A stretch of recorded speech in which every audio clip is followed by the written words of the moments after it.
मैं बहुत खुश हूँ आप लोग के साथ, क्योंकि मैं जो प्रभु मुझे बल दिया, मुझे शक्ति दिया, जिस प्रभु ने मुझे बचाया, जिस आज हम लोग पढ़े ना स्रोत ग्रंथ का 107 का 20 ना, हम जिस कब्र में पड़े थे ना उससे बाहर निकाला।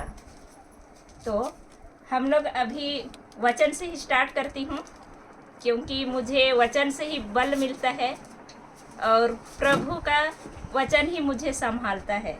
तो फिलिपियों 4:13 निकालिए। हाँ, तो पढ़िए। जो मुझे बल प्रदान करते हैं, जो मुझे बल प्रदान करते हैं, मैं उनकी सहायता से सब कुछ कर दे सकता हूँ। मैं उनकी सहायता से सब कुछ कर सकता हूँ।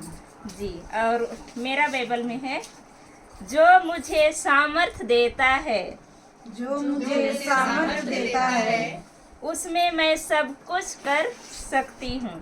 उसमें मैं सब कुछ कर सकती हूँ। जो मुझे सामर्थ देता है उसमें मैं क्या कर सकती हूँ? सब कुछ कर सकती हूँ। उसमें एक एक चीज का दिया हुआ है? नहीं ना। सब कुछ मतलब सब कुछ, सब कुछ कितना अच्छा है ना। एक चीज का नाम नहीं दिया हुआ है, किसी का नाम लिखा हुआ है? नहीं। मैं अपना गवाही देती हूँ। जब मैं क्या बोलते हैं यूपी उधर गई थी नर्स ट्रेनिंग के लिए, तो मेरा पेट में पथरी हो गया था, ओवरी सिस्ट बोलते हैं। तो ओवरी सिस्ट जब हुआ था तो वो ओवरी सिस्ट मेरा 2 kg 4 ग्राम था। तो उस समय उस समय मेरे को पता नहीं लग रहा था और वो मेरे को कुछ दिक्कत भी नहीं था। जबकि मैं अभी सुनती हूँ किसी का तो थोड़ा सा कुछ ml ही कुछ ऐसे रहता है छोटा सा, और पेट दर्द से कैसे होते हैं, मैं ये चीज़ अभी सुनती हूँ। लेकिन उस समय उतना था। और जब मुझे पता, मतलब मैं जान ही नहीं रही थी कि मेरा पेट में क्या है।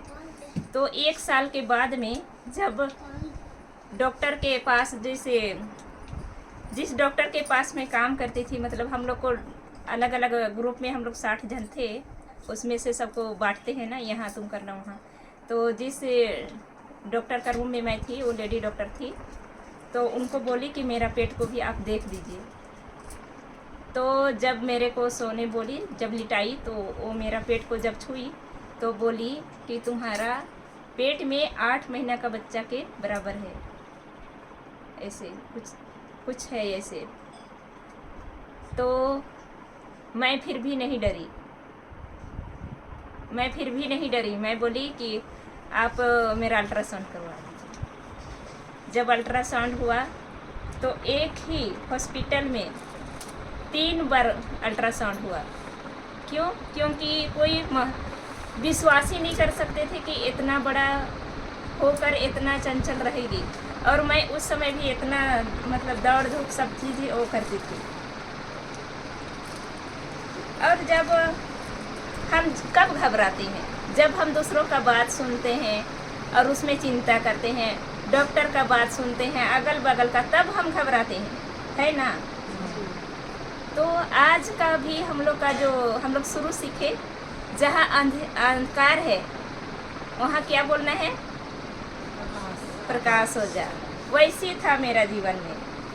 तो मैं डॉक्टर के अनुसार मैं कल्पना कुछ नहीं करती थी, मैं फिर भी खुश रहती थी, क्योंकि मुझे पता था कि जब मेरे बनाने वाला मुझे इतना अच्छा से बनाया है तो वही मेरे को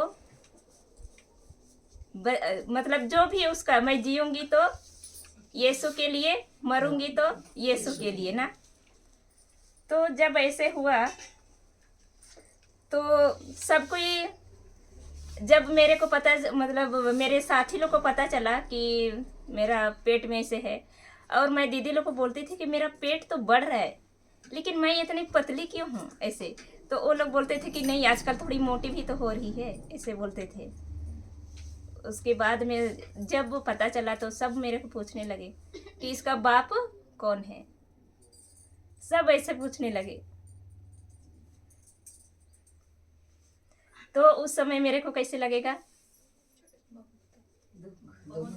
हाँ, लेकिन मेरे को दुख नहीं हो रहा था, क्योंकि मैं सोचती थी, उतना तक मेरे को पता ही नहीं था कि मैं सोचती थी कि शादी के बाद ही बच्चा होता है, इसीलिए मैं नहीं डरी थी। तो मैं, वो लोग ऐसे बोलते थे ना, तो मैं बोलती थी हाँ जुड़वा है, एक मैं रखूंगी एक तुम लोग को दूंगी। ऐसे बोलती थी। आप लोग पहला कुरिन्थियों का 2:5 खोलिए।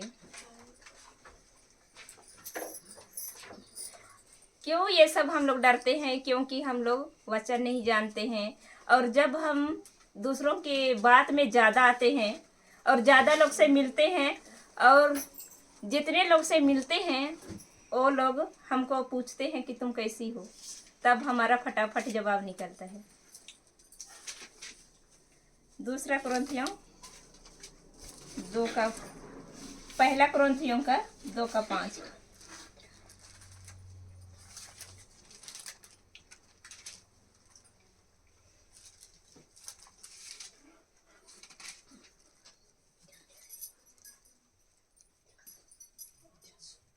पढ़िए, निकाले तो। जिससे आप लोगों का विश्वास मानवीय प्रज्ञा पर नहीं बल्कि ईश्वर के सामर्थ्य पर आधारित हो।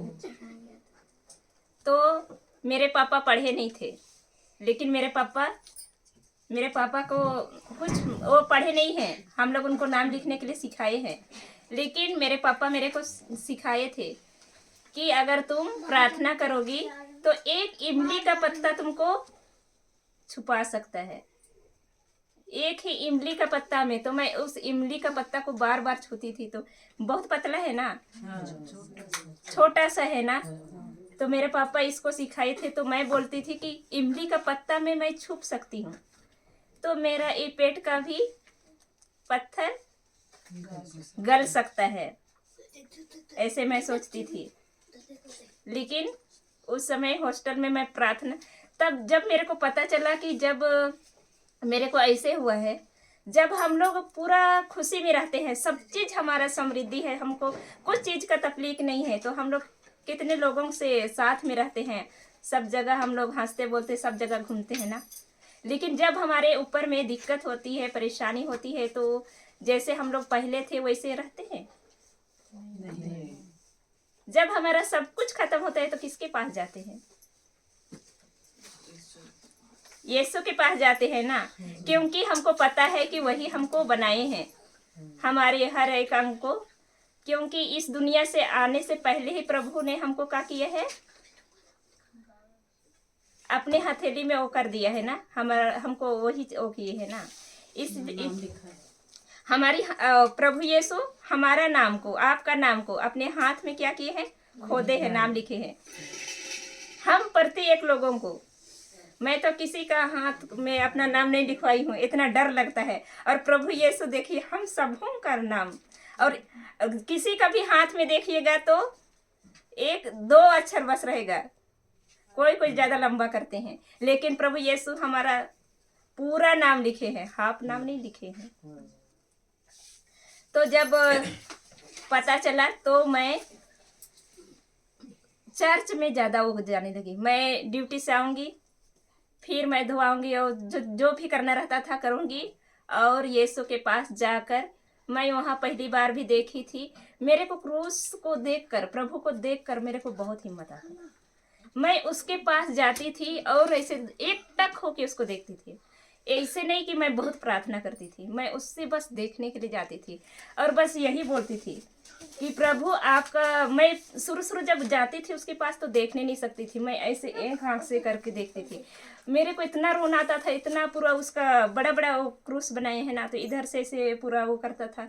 और मेरे को घर में भी बताए थे कि वो हमारे पापों के लिए किए हैं। और जब मैं उसको देखती थी तो प्रभु मैं ये पाप की हूँ, इसको मैं खत्म करती हूँ, ये पाप की इसको ऐसे, और एकदम उसको, और बहुत रोती थी उसको देख के। एक एक सप्ताह तक मैं उसको मतलब जाती थी चर्च तो मैं प्रार्थना नहीं कर पाती थी, रो के ही आती थी। और बाद में जब कुछ भी होता था, मैं किसी लड़की, पहले मैं बहुत सब लड़की के लोग के साथ में सबके साथ रहती थी, जब तक नहीं सोते थे मैं बात करती थी। बाद में ऐसे हुआ कि मैं चर्च में कुछ भी अगर सिस्टर लोग कुछ बोले तो अगर मेरे को दुख आया तो मेरे भैया बोले थे अगर तुमको कोई डांटेंगे या तो तुमको रोना रहेगा तो बाथरूम में जाकर रोना, मेरे भैया बोले थे। तो मैं सोचती थी कि मैं कहीं बाथरूम में रहूँगी। मैं वहाँ चर्च 2-3 था तो मैं जिसमें सिस्टर लोग घुसे रहते थे उसमें ना घुस करके, जिसमें नहीं घुसे रहते थे उसमें जाती, और जितना देरी तक रोना रहता था रोती थी और बोलती थी कि प्रभु मैं गलती नहीं की थी ना, तो वो उसके बदले में वहाँ कंप्लेन ऐसे करती थी कि प्रभु कुछ देखा ही नहीं है, ऐसे बताती थी उसको, और उसको बता के मुझे हिम्मत आता था। और जब ऐसे हुआ उसके बाद में 2-3 क्या बोलेंगे वो किए, डॉक्टर लोग किए, अलग अलग डॉक्टर लोग किए। 2 डॉक्टर तो 2 बार अकेले की, फिर और एक जेंट्स डॉक्टर आते थे उसको भी करवाइए, फिर कंफर्म हो गया तो मेरे को यहाँ भेज दिए, गांव भेज दिए। गांव भेजने से पहले ही बोले कि इस खून का जांच करवाइए ना, तो खून का जांच करवाइए तो मेरा खून भी थोड़ा कम था। तो उस समय डॉक्टर बोले कि तुमको खून की ज़रूरत है। तो जब मैं खून का ज़रूरत है ऐसे बोले तो भी मैं वो नहीं करूँ, मतलब मैं नहीं घबराई। क्यों नहीं घबराई कि मैं उसमें वहाँ जब जिस मैं हॉस्पिटल में थी वचनधारा रहता था। वचनधारा कोई पढ़े हैं? वो बुक मिलता था, वचन उत्सव, वचनधारा, ऐसे अनिल देव का, बनारस का, वहाँ का। तो उसमें मैं पढ़ती थी कि उसका गायब हो गया, मतलब ख़त्म हो गया ना, चंगाई मिलाई से। तो मैं उस बुक को लेके ऐसे मतलब अभी पता चलता है कि प्रार्थना नहीं करेंगे केवल ऐसे रखने से क्या होगा ना, वो वचन भी तो उतना नहीं जानती थी, तो उसको रखती थी और सुबह देखती थी मेरा पेट गया अंदर की नहीं, ऐसे देखती थी। तो उस समय भी नहीं हुआ। फिर जब यहाँ आए अंबिकापुर, यहाँ भी अल्ट्रासाउंड हुआ। उसके बाद में जब अल्ट्रासाउंड हुआ तो वहाँ ऑपरेशन के लिए बोले। तो जब ऑपरेशन थिएटर में गई तो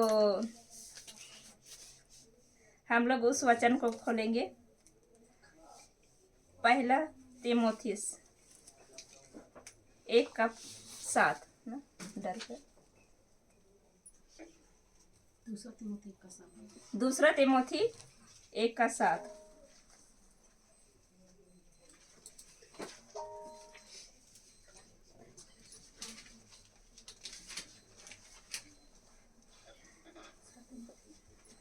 दूसरा तीमुथी 1:7।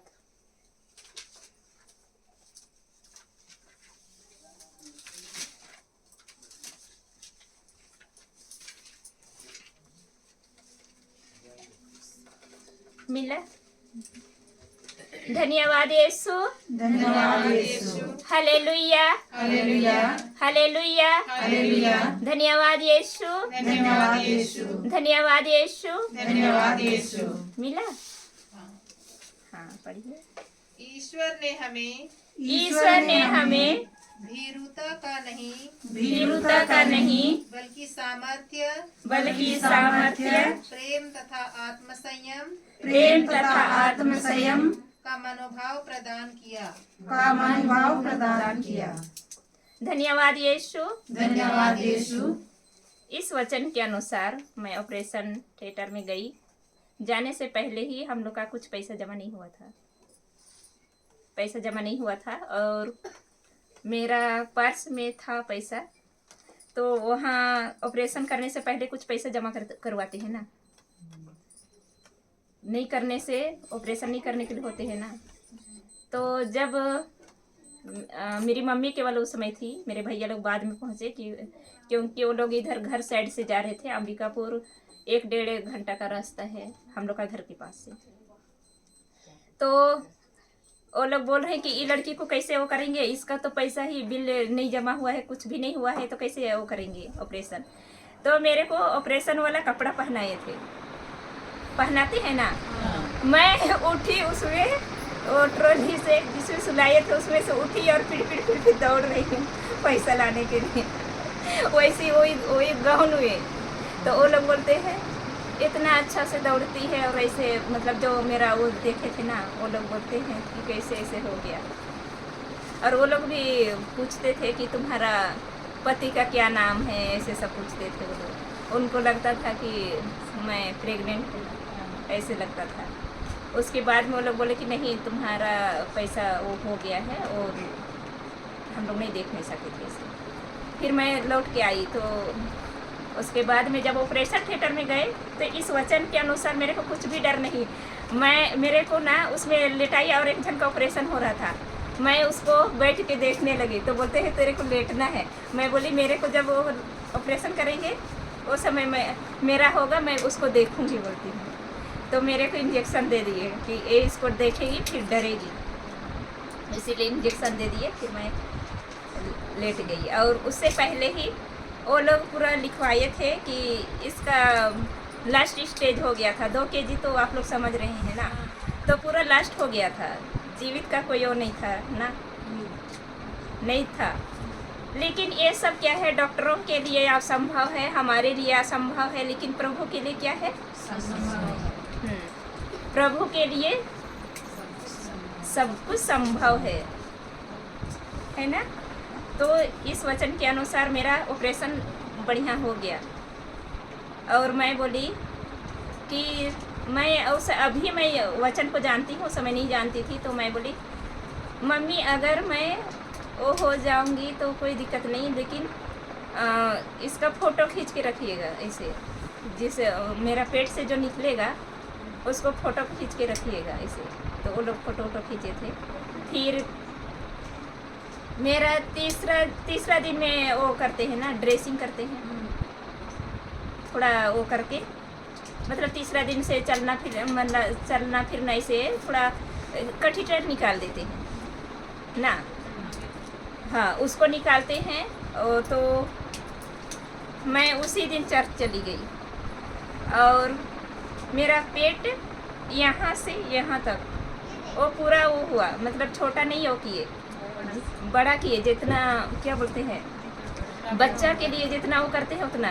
क्योंकि बच्चा को ऐसे थोड़ा खींच कर निकाल सकते हैं, लेकिन उसको नहीं निकाल सकते हैं क्योंकि ओवरी से वो सिस्टम पानी जैसे था ना। अगर उसको थोड़ा मैनेज करने के लिए करेंगे तो वो उसमें मतलब कहीं फटेगा, तो उसका डर था इसीलिए। तो जब गई तो चर्च में भी मैं ऐसी घुटनी टेकी, और नर्स लोग बोलने लगे कि तू इसमें मत बैठ, इसमें बैठ ऐसे। मेरे को डर ही नहीं लगता था, वो सब हुआ फिर भी। तो ये सब बल कौन दे रहा था? ये सुना। अगर उसी जगह में हम वचन में नहीं रहेंगे तो कैसे हमारी हालत होती? डर और भय कौन देता है? ईश्वर नहीं देता है। धन्यवाद यीशु, धन्यवाद यीशु, धन्यवाद यीशु, धन्यवाद यीशु। हम कब मजबूत होते हैं? जब मैं शुरू समय ही बोली वचन, जो मुझे सामर्थ देता है उससे मैं सब कुछ कर सकती हूँ। ये वाला अगर आपका मन में रहेगा, आपके हृदय में रहेगा ना, तो आप नहीं डरेंगे, कुछ भी काम करने के लिए नहीं हिचकिचाएंगे। जब आए घर तो घर में गांव में औरत लोग भी क्या बोलने लगी, हम लोग का तो शादी ब्याह हो के ऑपरेशन हुआ, तुम्हारा तो बिना शादी का हुआ। ऐसे बोलेंगे ना, बोलते हैं ना। और सब कोई अच्छी खबर लेके आते हैं। जब हमारी दुख रहती है तो अच्छी खबर होते हैं आता है, जब वचन में नहीं रहते हैं तो रोने धोने का ना, ऐसे कैसे हुआ ऐसे, तो उससे भी हमको क्या होता है, हमारा निराशा उधर ही जाता है। लोग जैसे बताते हैं वैसे ना।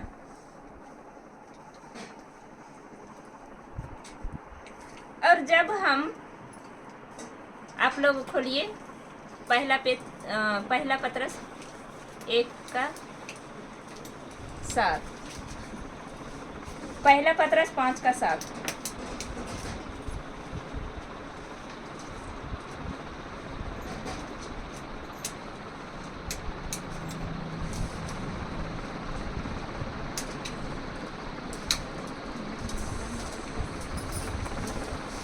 पहला पत्रस 5:7।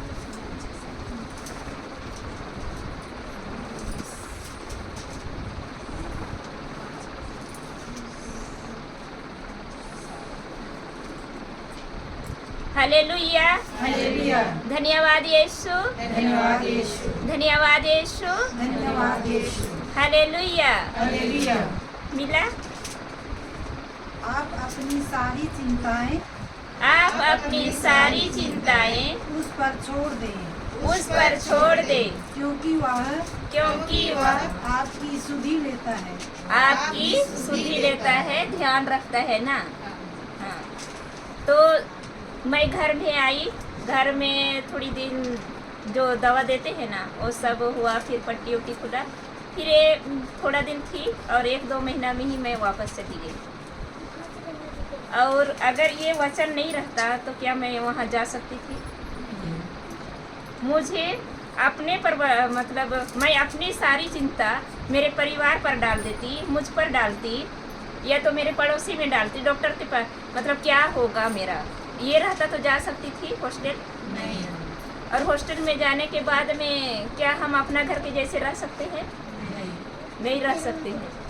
वहाँ जैसे सब कर रहे हैं वैसे ही कर, भले से आप धीरे से करेंगे लेकिन आपको करना ही पड़ेगा, करना पड़ेगा ना।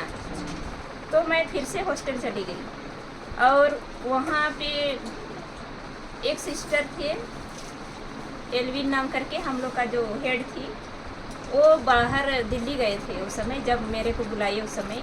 तो सब लड़की लोग को बोल दिए थे कि जब वो नहाने आएगी तो उसके लिए हम लोग ऐसे कूट के पानी भरते थे। तो बोले थे कि कम से कम 1-2 बाल्टी उसके लिए पहुंचा देना नहाने के लिए। लेकिन लोग कितने दिन करेंगे? 1 दिन करेंगे, 2 दिन करेंगे, है ना। तो मैं फिर भी इस वचन, मैं अपनी सारी चिंता किस पर छोड़ देती हूँ? यीशु पर छोड़ देती हूँ। उदाहरण, आपके घर के पास कोई, अगर आप अपने बच्चे को पड़ोसी में छोड़ देंगे तो वो केवल देखेगी कि उस बच्चे का हर ज़रूरतों को पूरा करने के लिए कोशिश करेगी, केवल देखेगी। सच में मेरे साइड तो ऐसे नहीं करते हैं। अगर मैं छोटे बच्चे को छोड़ के जाती हूँ तो अगर उनको भूख लगा है तो वो लोग, अगर वो बच्चा भूख है बोलेंगे तो उसको खाना देगी, प्यास लगा है बोलेंगे तो पानी देगी। ऐसे करती है पड़ोसी, मतलब उनके घर में कोई नहीं है, बच्चे को छोड़ के गए तो उसको भूखे प्यासे नहीं रखेगी। ऐसे नहीं होता है। आपके पास कोई बच्चा को छोड़ देंगे तो आप लोग उसको कुछ नहीं देंगे, केवल देखेंगे, रो रहा है तो रोने देंगे, हाँ, और कभी कभी बेतरा भी करेंगे। छोटा रहेंगे तो नहीं करेंगे। जब हम पड़ोसी होकर इतना करते हैं तो प्रभु हमको नहीं करेंगे क्या? तो हमको क्या चीज़ का चिंता? अगर हम उसी समय वचन में नहीं रहते तो कैसे लगता, पता नहीं, मेरा वो पानी सब उठाते ऐसे लगता, वैसे लगता, ऐसे होता ना, झुकूंगी ज़्यादा, ऐसे हमको लगता ना। लेकिन मैं प्रभु को जानी, उसका प्यार को जानी, उसके बाद में उसके अनुसार से चलना स्टार्ट की। और मैं सोचती हूँ आप लोग भी वचन के द्वारा, आप लोग, मेरे को तो इतना मतलब गड्ढे से प्रभु उठाए हैं, तो आप लोग भी अपना जो भी परेशानी है उसमें आप रोमियो 12 का 12 का वचन लेकर आप लोग आगे बढ़ते हैं। रोमियो का 12 का 12 खोलिए, फिर हम लोग इसको पढ़ के ख़त्म करते हैं।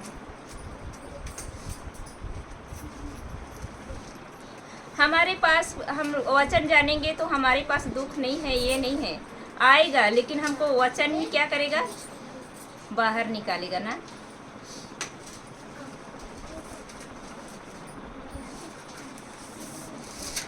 रोमियो 12 का 12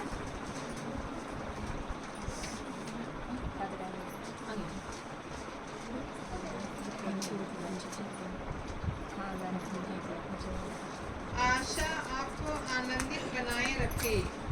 आशा आपको आनंदित बनाए रखे। आप संकट से धैर्य रखें। आप संकट से धैर्य रखें तथा प्रार्थना में लगे रहें। तथा प्रार्थना में लगे रहें। आप जिस चीज के लिए प्रार्थना कर रहे हैं उसमें क्या रखें, धैर्य रखें। आशा रखें और धैर्य रखें। और जिस चीज से आप गुजर रहे हैं, कलेश ना, कलेश उसी को बोलते हैं ना, तो उसमें आप स्थिर रहे, मतलब जो आपके पास हो रहा है उस चीज से आप स्थिर रहें, आप उसको सहन करें, मतलब आप जो चीज़ आप घबराइए नहीं, बोलने का मतलब ना, और प्रार्थना में लगे रहे। तो प्रभु हमें देंगे कि दिए हैं, लेकिन हमको क्या करना है, किसके द्वारा हमको उसको प्राप्त करना है, वचन के द्वारा, विश्वास के द्वारा। धन्यवाद यीशु, धन्यवाद Yeshu. Hallelujah, hallelujah, hallelujah. Hallelujah. ठीक है, तो फिर हम लोग छोटा प्रार्थना करके जाते हैं खाने के लिए ना। क्रूस का चिन्ह। धन्यवाद प्रभु यीशु, आज आपने यहाँ हम सबों को प्रभु यीशु आत्मिक भोजन से तृप्त किए हैं। प्रभु यीशु, हम धन्यवाद देते हैं राजा कि हम जो बीज बोते हैं वो हमारे जीवन में, जैसे हम बीज बोते हैं वैसे ही हमारे जीवन में होता है। जब हम आशा में आनंदित और कलेश में स्थिर और प्रार्थना में लगे रहते हैं तो आप हमें उसी चीज़ से उठाते हैं। हम प्रभु यीशु जो भी दिक्कत परेशानी आती है उसे हम आपके ऊपर छोड़ने के लिए हम सीखे हैं। प्रभु यीशु, जीवन और मृत्यु हमारे जीवा के वश में है। हम धन्यवाद देते हैं प्रभु यीशु, हम जो भी वचन सुने हैं वो हमारा हृदय में, जिस तरह बीज एक किसान बोता है वैसे ही हम सब अपने अच्छे आपका वचन को हमारे हृदय में बोए हैं। हम धन्यवाद देते हैं प्रभु यीशु, हम धन्यवाद देते हैं प्रभु यीशु, इस अच्छी फसल के लिए हम धन्यवाद देते हैं। उन्हीं हमारे प्रभु यीशु ख्रिस्त के द्वारा। क्रूस का चिन्ह।